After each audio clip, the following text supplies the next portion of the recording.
my door handle is all like floppy and loose.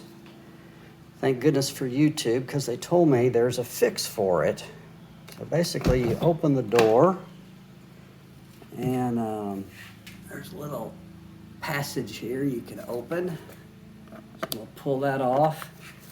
And inside there's a little bitty Torx head thing.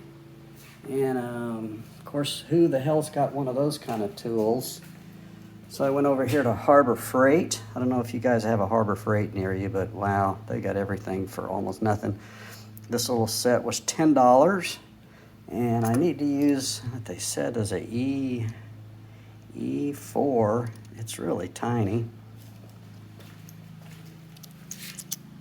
Get in here, and